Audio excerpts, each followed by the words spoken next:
What is up, my collie friends? Welcome to the video. Thank you for clicking on the link or unmuting it, whatever platform you happen to be watching this on. Appreciate it as always. I got a fun little workout here. This is actually kind of multiple drills that I'm going to show you guys that are designed to help you with adjusting time or breaking time. I started working on this week because a couple of my Facebook friends were talking about it in some of their posts. Brian Mayer, he's a really good guy with nunchucks, man. If you haven't checked his stuff out, you should check it out. Crazy good with nunchucks, ridiculous. But he was talking about breaking time this week or just last week. And then Will, one of the Collie Center chapter leaders, had a post about it too. And so I figured, you know what, why not join the party and talk about adjusting time a little bit. And so what I decided, what I was working on is just some drills that go through the different methods of breaking time or adjusting your time. Now, the reason why you want to adjust your time is essentially so you can hit your opponent, okay? What you're really doing when you break time, when you adjust time, is you're making it so you can get to their chamber position, their guard position, wherever their hand is being guarded at, you know, where you can put your weapon there before they're able to throw their strike. It's essentially kind of like getting I like to think about it like getting a checkmate in chess. You don't have to actually hit the king, you just have to make it so that if the king moves in any direction at all, he's dead. You know, that's essentially what breaking time does for you, is it puts your weapon at their chamber position before, at the same time their hand is traveling through this pocket over here, there's a pocket over here, there's a pocket over here. You're covering that. It's called covering the line. You're covering your lines when you break time. And it makes it so that you can neutralize their weapon so that you can dominate combat, hit them, right? Okay, so that's the way I understand it anyway. If anybody disagrees with me, you're more than welcome to comment on this video. I love reading your guys' comments, it's awesome. Anyway, let me stop talking at you and go through the different methods that I know of. So I know of, put these into kind of like three different categories is the way that I like to think about it, where you've got using speed to break time, using body mechanics to break time, and using the anatomy of the weapon to break time. There's the three different ways that I know of anyway to do this. And so the first one is using speed. So the way that an untrained person, and you don't want to practice this, but the way an untrained person generally does it is, you know, you've got a tempo here, and they're just like, ha! It's kind of like the surprise attack, right? You try and just get there. That is the easiest way to, method of breaking time to counter. It's the easiest method of, let me see if I can say this properly. It's the method of breaking timing that's the easiest to counter. There it is. Okay, so you don't really want to practice that. I just wanted to show you that. That's kind of the untrained way to use speed to get ahead of timing. A better way of doing it, and the way that Collie Center generally teaches first, the way that I've seen that they teach first anyway, is you adjust time on the strike previous to the one that you're actually going to hit them with, okay? You get to chamber first is what you're doing, okay? And so the way that you do this is you strike your 1, 2, and you're establishing a tempo here is what you're doing. You have to equal time before you can break time, right? So you're setting time, especially if you're with a partner, you want to set time so that you can tell when you've broken it properly. And so what I'm going to do is I'm going to adjust on 4. See how I sped that up?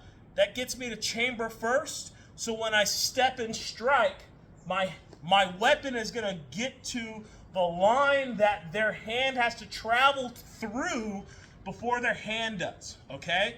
That's essentially what you're doing with this. So it's 1, 2, 3, adjust and strike. And I'm stepping forehand strikes. I'm going to do all fluid on this. Your fluid strikes step, your forehand strikes, step into the left. Your fluid backhand strikes, you're stepping to the right, okay? So 1, 2, 3, adjust on 4, strike on 1. Come back. Now if I want to strike on 2, I would adjust on 1, right? So boom, strike on 2. If I want to strike on 3, I would adjust on 2. So 1, adjust, strike. Boom, like that. If I'm striking on 4, I'm adjusting on 3. Boom, like that, okay? So that's the first method of breaking time. That's usually the first method that you'll learn when an instructor teaches you how to break time in Call League. Second method is also using speed, but you're placing where you speed that timing up in a different spot, okay? So here, I'm coming from chamber and I'm getting to chamber first, right? So the second way of doing it is if I'm gonna adjust on 4 and strike on my 1, I'm gonna wait until the weapon is at 0 degrees before I adjust, okay? So it's a little bit sneakier. It's boom and adjusting. So let me go through and show you. All right, so I'm gonna adjust. Boom, you see how it's just a little bit delayed, right? So it's still on time, and when the weapon gets to 0, boom, that wasn't quite it. Let me do it again. On this one, when the weapon gets here, boom, you're adjusting when your weapon, the upper third of your weapon gets on to 0 degrees, okay? Boom, like that. That's using speed to adjust time. The two methods that I know to use speed to adjust time, to get ahead of time and be able to hit your opponent. The second method, second way to do this is using body mechanics, right? So the first one I like to do is your V striking, okay? Because we're doing, and the way I do this is we're doing shoulder strikes, right? Using our shoulder here, full shoulder strikes, but I can also V strike. See how much faster that is? Gets to chamber, here I'll V strike on my 2, boom. Just like that. It gets me to chamber faster, and I'm not doing anything. I'm not actually speeding up the weapon. The only thing I'm doing is I'm changing what hinge I'm using to bring the weapon back to chamber. Instead of going all the way through full strike using my shoulder, I'm just, as soon as my elbow comes out, I'm just breaking at the elbow, right? And that body mechanic is what speeds it up. So the way I like to train this is going 1, 2, 1, 2, and then on 2, I'm gonna V strike and then strike on my 1, right? I'll do that again. V strike, boom. Notice how I'm bringing my feet together on that V strike. And I'm not actually speeding up the strike. I'm just using body mechanics to do it. I can also V strike going forehand, right? Your number 1 V strike, so that you can do your number 2 strike.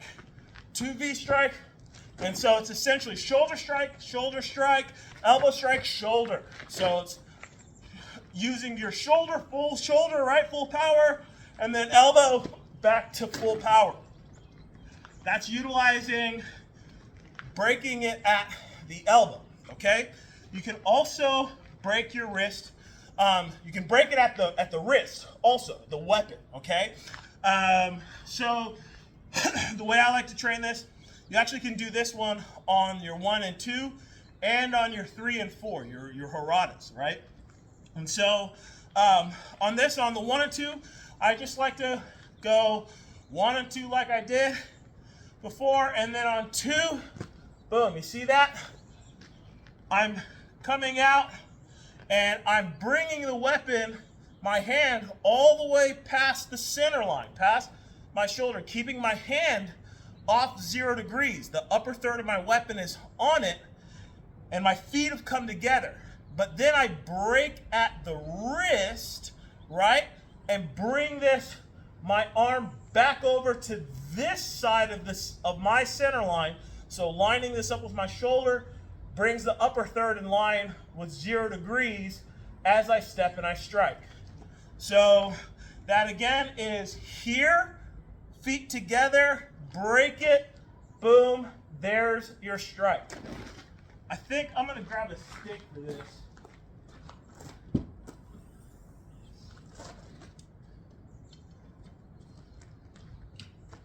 Grab a stick for this one. I just realized that sword is a little hard to see. So 1, 2, 1, 2, boom, like that, right? You can also do it on the backhand, and I'm just adjusting time by changing the joint at which I'm manipulating this weapon, right? That's all I'm doing. So it's body mechanics. Boom, like that. Getting ahead of time, using that wrist cut. Boom.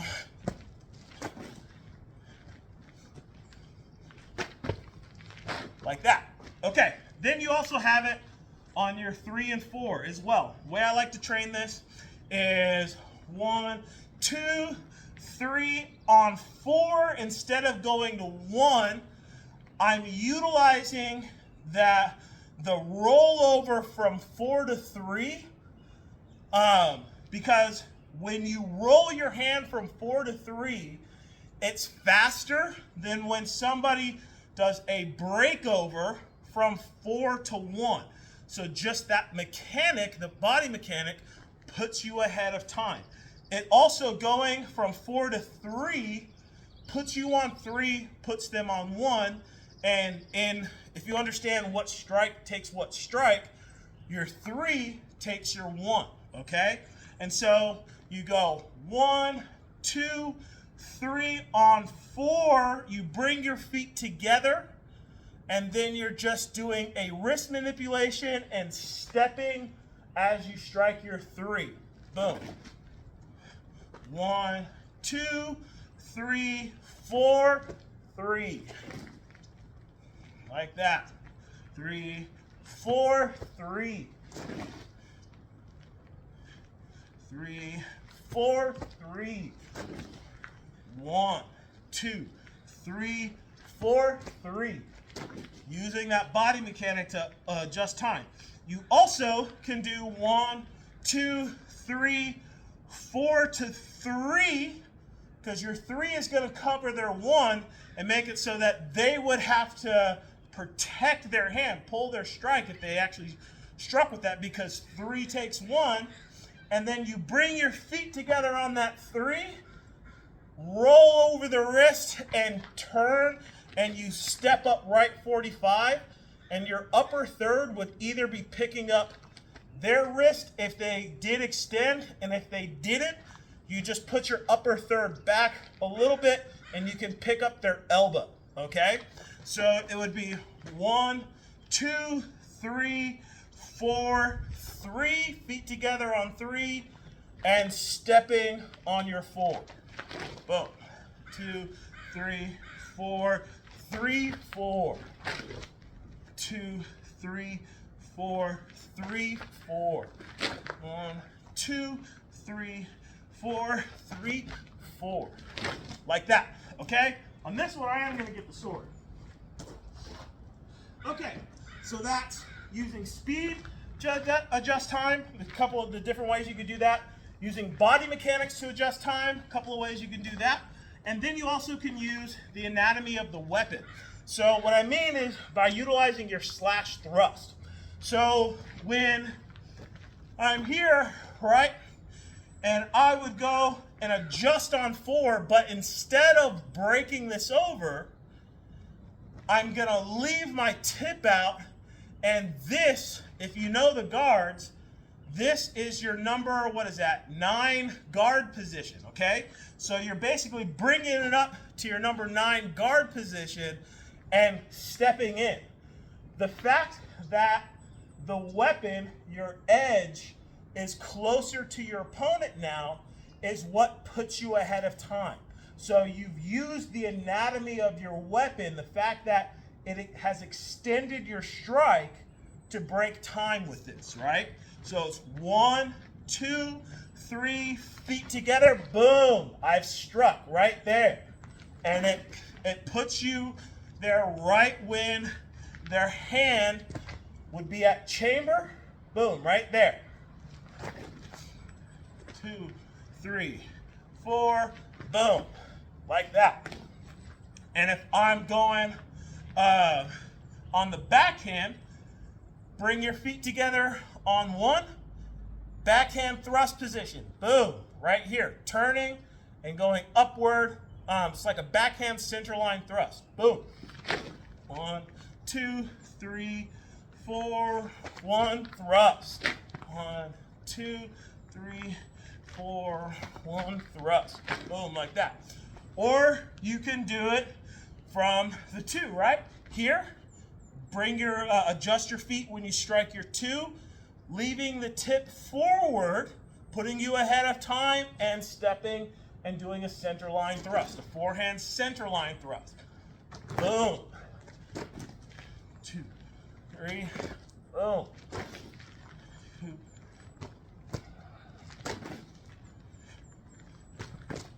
Like that. You also can do it where you bring your feet together on 3. The tip of my weapon is forward in the backhand thrusting position, and I'm stepping and doing a backhand thrust. 2, feet together on 3, tip is forward in the thrusting position. I'm guarding this side of my body, covering the line over here, and stepping forward and thrusting. 2, 3, boom. You also can do it, I think that way home, that is all of it. So it's boom, 4, and then you've got your 1, the backhand, adjust on 2, forehand, center line, adjust on 3 to your backhand thrust, okay? So that's utilizing the anatomy of the weapon to adjust time, okay? So it's speed. I'll go through all of them just really fast one more time, but let me just say it. So you can adjust time using speed, you can adjust time using your own body mechanics, and you can adjust time using the anatomy of your weapon. Those are the ways that I know how to do it. If you know more, I'd love to hear, I'd love to see. It would be awesome. But let me just run through these really fast, okay? So 1, 2, 3, speed up here, strike. 2, 3, speed up, strike. Boom, boom, speed up, strike. Speed up, strike. Now I'm gonna do it at 0. Try to notice the difference.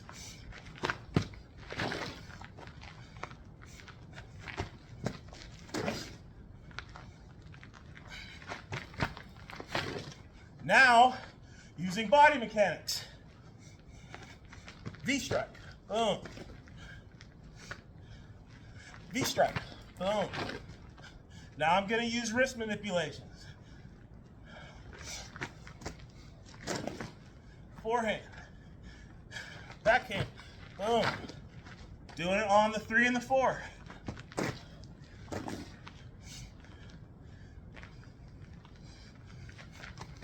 Boom. And then doing your slash thrust. Slash thrust. Boom. Slash thrust.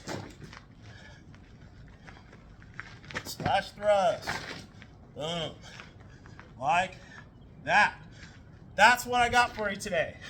Just a fun little way to kind of mess around with breaking time a little bit. That's how I like to do it anyway. If you have other ways that you like to do it, if you think I'm totally off my rocker, I'd love to hear about it.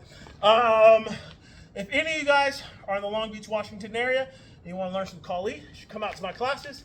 I teach for free. It's just something I like to do for my community. It's at the Grange at 7 p.m. to 8:30 p.m. The Long Beach Grange on Tuesdays, or on Saturday mornings at the Long Beach Elementary School in the covered outdoor basketball court from 10 a.m. to 11:30 a.m. We're also having a seminar out here. It's an official Kali Center seminar. John Thompson, he's one of the high-ranking Kali Center coaches. Really good Kali practitioner. He's been studying under Paul for, I think, about 12 years. He's been studying under this other remarkable Destreza instructor in Seattle for like, I think 3 or 4 or 5 years now. I've never met anybody that knows more about weaponry than John Thompson does. I promise you, if you like weapons, if you like Kali, if you like this type of stuff, you're gonna really enjoy that seminar if you're able to make it out. I posted details. I'll post details again for you guys for people that are interested, so you know how to reserve your spot and all that good stuff. Anyway, thanks for watching all the way to the end. You're amazing. God bless. Deuces.